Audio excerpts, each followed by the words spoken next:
So today I'm going to show you how to make one of these twist front headbands out of your jersey scraps. The pattern download comes with two options, one to make a 3.5 inch width headband and the other one to make a 2.5 inch width headband if you prefer to have something that's slightly narrower. The first thing you need to do is download and print off your pattern from my website.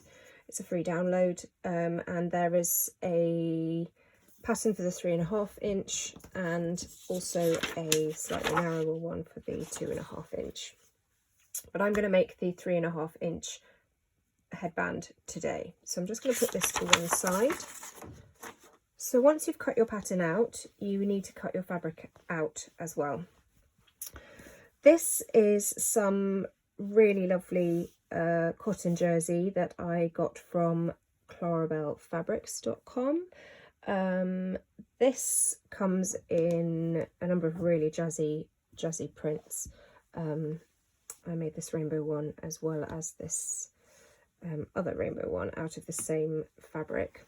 It has a 4-way stretch, so this is the salvage here. If you pull parallel to the salvage, you can see that there is some stretch in the fabric, but if you pull at right angles to the fabric, you can also see that there is some stretch, which means that it is a 4-way stretch because it stretches in 2 directions that way and 2 directions in that way. When you are cutting out your headband, the natural inclination would be to cut it so that it stretches across the width of the fabric. But as you can see on this one, when I stretch the fabric across the width, the print slightly separates, and you lose some of the intensity of the colours. So because this is a 4-way stretch, I can cut it so that the headband is going that way, which is why on the pattern piece I have got 2 grain lines, because you can use both the true grain of the jersey but also the cross grain. So I'm going to turn my 1/2 meter length on its side and fold it in half along the salvage, which is at the top, like this. And then roll it out,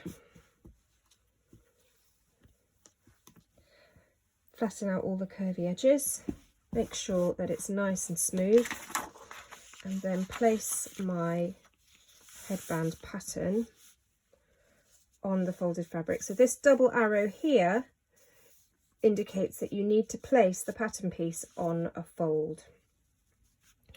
So place it on the fold and then use some pattern weights to hold your pattern piece in place, or you can pin it and use scissors, but with jersey I like to use my rotary cutter.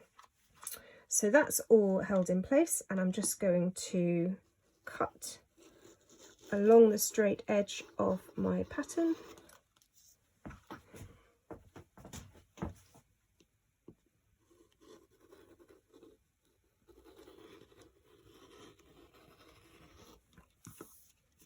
Just a bit there.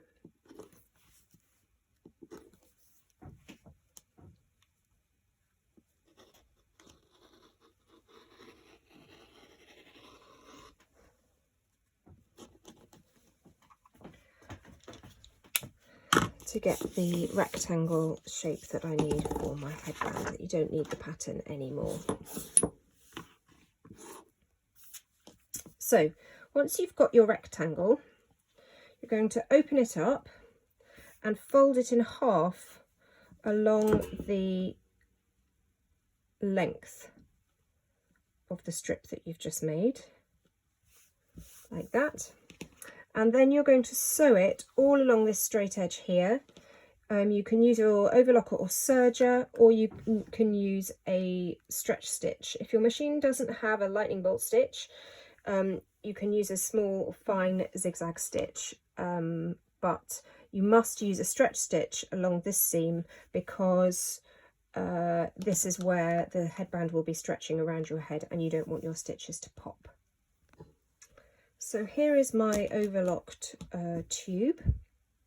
I'm just going to trim the ends off. The other end has been done, and then you can turn it the right way around.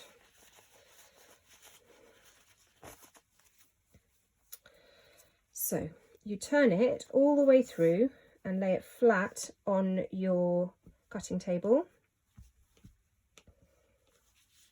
like this, with this seam going down the middle of the tube that you've made, just down the middle.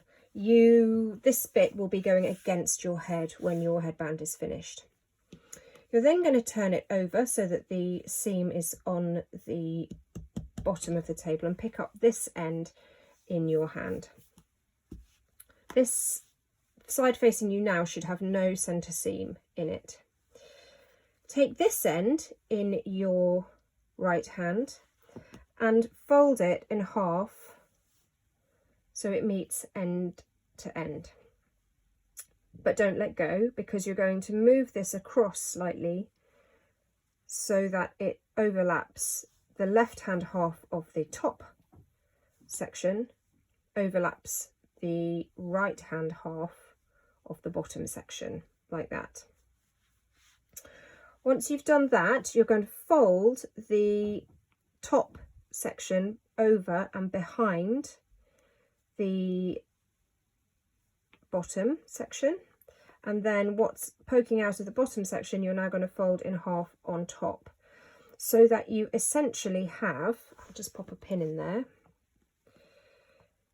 you essentially have created something that looks like this, with the serged edges facing on the outside, as you can see here, because that will ultimately go underneath, and you've created sort of two C shapes that interlock like that. You're now going to go back to your machine and stitch across all of these layers together. Remember to use a ballpoint or jersey needle. You'll be using your sewing machine for this, not your overlocker. But instead of going straight across, you're going to just slightly curve it.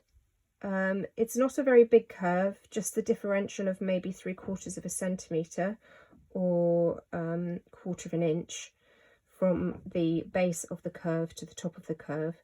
So it's just a slight curve along the top there through all of the layers. Here we go. Here is the stitched headband. So I'll just take that pin out, pop it in my pin pot, and you can see here the gentle curve of the stitching that I've made. The next thing to do is just to trim very closely next to the stitching to get rid of the excess.